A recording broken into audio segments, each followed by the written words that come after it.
2025 model ഫ്രോങ്സിൻ്റെ Zeta വേരിയൻ്റാണ്. ഫ്രോങ്സിലെ most value for money variant Delta plus വേരിയൻ്റാണ്. പക്ഷേ ഡെൽറ്റ പ്ലസ് എടുക്കുന്നവരുടെ കൺസേൺ ആണ് ആ വാഹനത്തിൽ AMT ആണ് വരുന്നത്, പവർ കുറവാണ്, ഫീച്ചേഴ്സിൽ മിസ്സിംഗ് ഉണ്ട്. അങ്ങനെ ഉള്ളവർക്ക് കൺസിഡർ ചെയ്യാൻ പറ്റുന്ന ബെസ്റ്റ് വേരിയൻ്റാണ് ഈ സീറ്റ വേരിയൻറ്റ്. എക്സ്റ്റീരിയർ എന്നൊക്കെ നോക്കുകയാണെങ്കിൽ നമുക്ക് ഡെൽറ്റ പ്ലസ് വേരിയൻറ്റിൻ്റെ അതേ ലുക്ക് കാര്യങ്ങളൊക്കെയാണ്. പക്ഷേ ഈ ഒരു കാറിൽ 43,000 രൂപ വെർത്തായിട്ടുള്ള വെലോസിറ്റി കിറ്റ് ആക്സസറി ആയിട്ട് ചെയ്തിരിക്കുന്നതാണ്. അത് ടർബോ പെട്രോൾ എഞ്ചിനുള്ള എല്ലാ ഫ്രോങ്സിൻ്റെയും കൂടെ ഫ്രീ ആയിട്ടാണ് നിങ്ങൾക്ക് ലഭിക്കുന്നത്. ഇതിൽ അഡീഷണലി വരുന്ന ഫീച്ചേഴ്സ് നോക്കുകയാണെങ്കിൽ ഇപ്പോൾ എക്സ്റ്റീരിയറിൽ ടോപ്പിൽ നമുക്കൊരു റൂഫ് റെയിൽ കാണാം, അത് സിൽവർ ഫിനിഷിൽ വരുന്നു. ഡെൽറ്റ പ്ലസിൽ ഇത് ബ്ലാക്ക് ഫിനിഷാണ്. കീലെസ് എൻട്രി പോലെയുള്ള ഫീച്ചേഴ്സ് സ്റ്റാർട്ട് ചെയ്യുന്നതും ഈ വേരിയൻറ്റിലാണ്.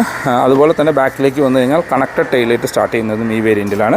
വൈപ്പേഴ്സ് വരുന്നതും ഈ ഒരു വേരിയൻറ്റ് തൊട്ടിട്ടാണ്. ഇതുപോലെ ഇൻറ്റീരിയറിലും കുറച്ചധികം മാറ്റങ്ങൾ ഈ വാഹനത്തിൽ വന്നിട്ടുണ്ട്. ഇതിൻ്റെ detailed review video with on road price നമ്മുടെ ചാനലിൽ അപ്ലോഡ് ചെയ്തിട്ടുണ്ട്. ഫോർ മോർ ഇൻഫോ ഞാൻ ഡിസ്ക്രിപ്ഷനിൽ നമ്പർ കൊടുക്കാം, നിങ്ങൾക്ക് അവരെ കോൺടാക്ട് ചെയ്യാവുന്നതാണ്.